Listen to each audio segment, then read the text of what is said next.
The Magic Dog.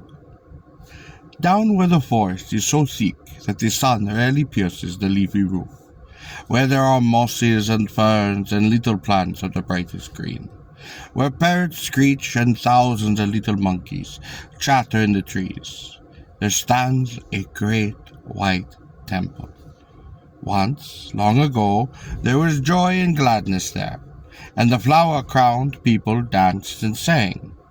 But now vines hang about the doors and window holes, and there are tall rank weeds in the courtyard. Still, it is even now very beautiful, though sad to see.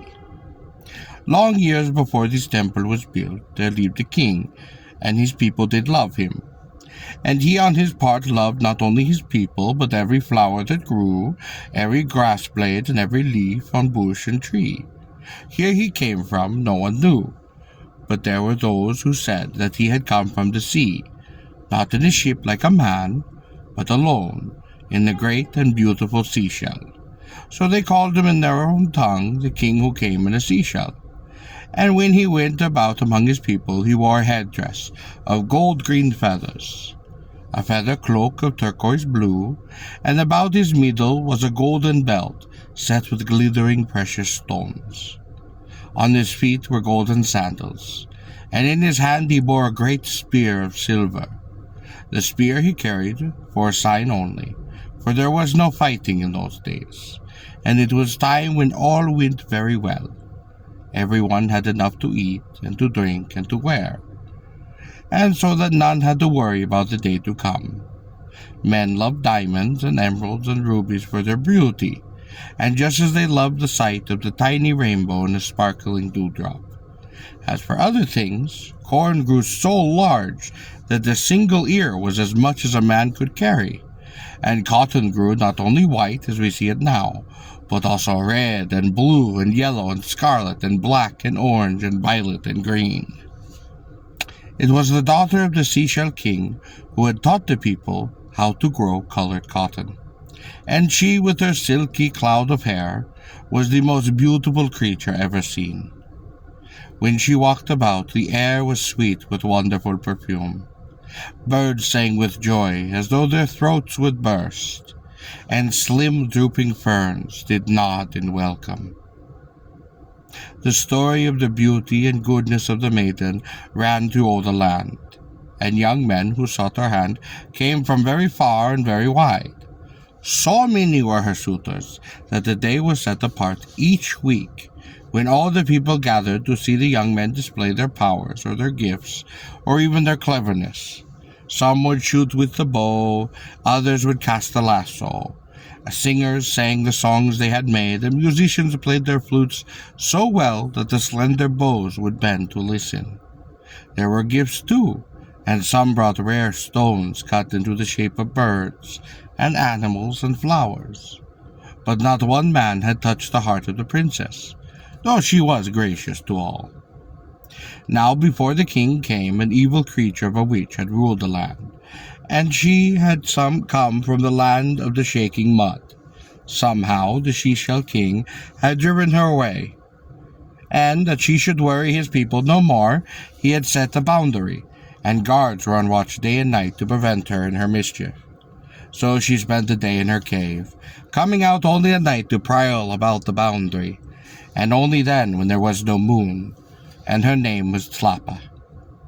One day there came to the king a man in rage, who said that his name was Makanohola, and the king was glad to see him, more so because age was creeping upon the king, and he sought someone wise and brave enough to then rule in his place. But no sooner had the princess looked at the stranger, and she cast down her eyes, saying that he had the face of the man that she had seen in her dreams. When the king asked her questions, she said that in her dream she had followed the stranger about, had slept at his feet, had tended his fields, and had made his clothes. At that her father was greatly astonished, for that his daughter should be the servant of a man who came clad in rags. It seemed strange indeed. The second day, Makanohola was asked if he bore gifts, but he showed his empty hands. Then to that end, that no idle or useless man should be in the land, a time was set, and Makanohola was ordered to appear before the young men and to compete with them. At the test, Makanhola stood very well. When the best bowman sent his arrow into the exact center of the mark, Makanahola drew his bow and aimed so carefully that his arrow split the arrow of the other man. Nor was he less skillful with the lasso, casting his loop so that it fell about the smallest thing he aimed at. It was much the same when the swiftest runner was bought. To be sure, he ran like a deer. But Makanhola ran like the wind, leaving him far behind. As for the singing contest, when the stranger sang, the very birds were hushed. And the song being finished, a great Quetzal, with jet-black wings, scarlet breast, and a head and back of gold-green feathers, flew down and shot upon the shoulder of Makanahola. Then the great shout went up, and all the bowmen, the lasso throwers, the runners, and the singers came forward, and they greeted Makanahola, for there was no jealousy in that land, nor was there envy, and each had it in his mind to strive for that which seemed best, caring nothing for the self-advancement. As for the king, being very old and very tired, he was glad indeed to find a man who might become a ruler in his place. So he stepped down from his high place and cast his coat, made of 1,000 turquoise feathers, about the stranger soldiers.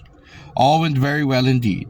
The princess was happy to have found the man of her dreams, and the two of them loved all things, so that all things did embrace and love them.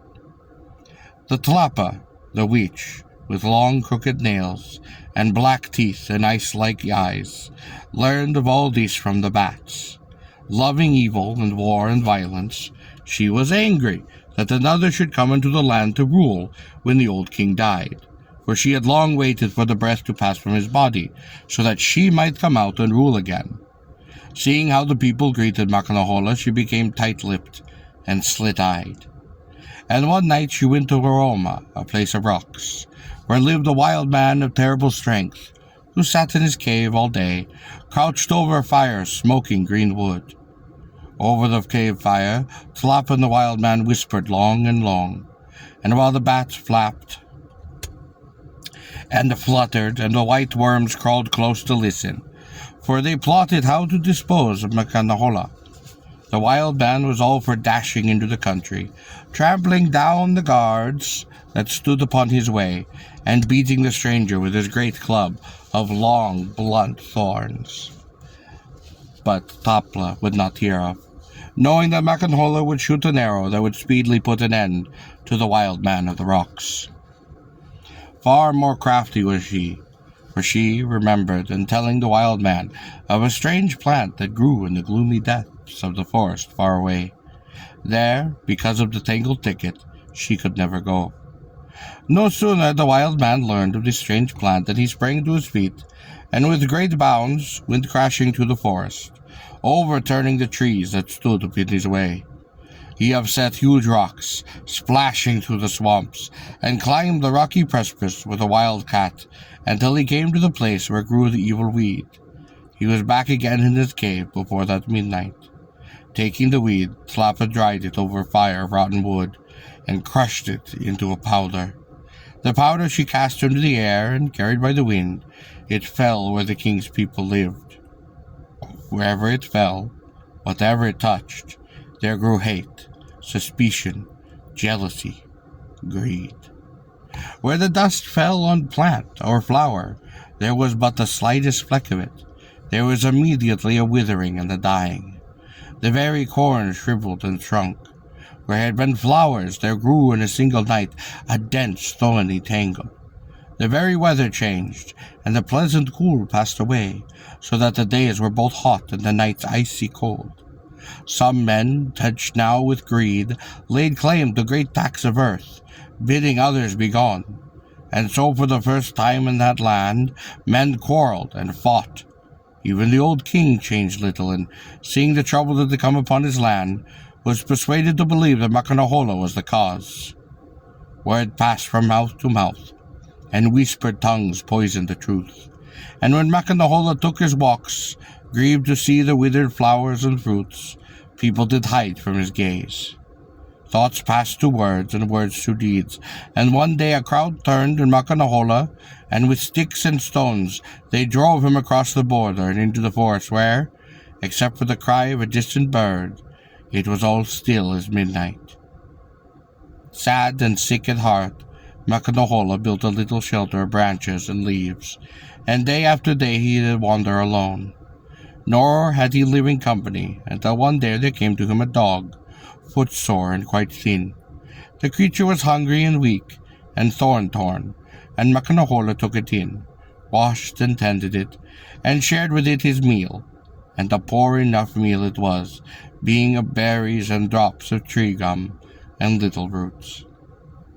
In the morning when he went down into the stream to bathe, the dog did not follow him, and on his return, to his astonishment, he found in front of his house a field with growing corn and many food plants. It had all grown up in less than an hour, so that the evening he was full of most gladness, and with his dog walked about in full enjoyment of the beautiful green earth, thankful for the humming bees and the gentle wind that did move the leaves, thankful for the only creature that was with him. On the next day, when he returned from his stream, having left the dog sleeping in the sun, he found that his little bower of branches and leaves had been transformed to a house with furnishings, simple, clean, and bright. And around it were glorious flowers and fruits, and in the trees the birds did sing, and the humming birds looked like flashing emeralds, darting through the leaves. So again his heart was full of joy and thankfulness. The third day he made as if to go to the river, but instead turned and hid himself behind the house to watch, and then he saw the wonder, for the dog threw off its skin, and there stood the beautiful maiden, whom he had known as the king's daughter. At once she set about making garments of colored cotton for him, and so rapidly did she wrought that they fell from her hands like the flower petals, and when she busied herself weaving a hammock of silk grass. Makanahola made no sign, but went down to the river as usual, and when he returned the dog ran to meet him, thrusting its most noise in his hand. But the next day again he hid, and again the dog cast off its skin, and the princess went to the garden, and to her came a cloud of hummingbirds. Swiftly Makanahola ran to the dogskin, picked it up, and threw it off into the fire, where it burned away like dry leaves. Then the princess saw what had been done and gave a great cry of joy, for her spell was broken, and Makanahola knew a fresh vigor of soul. Hand in hand they returned to the land, and the old king, seeing them coming, went out to meet them, and all the people were with him, overjoyed that Makanahola had returned, seeing the evil that had come upon them had not been removed with his departure. Overjoyed too were they to see the princess again, for none knew to what place she had gone, knowing only that she had vanished one evening, and at the same time dog had run swiftly through the midst.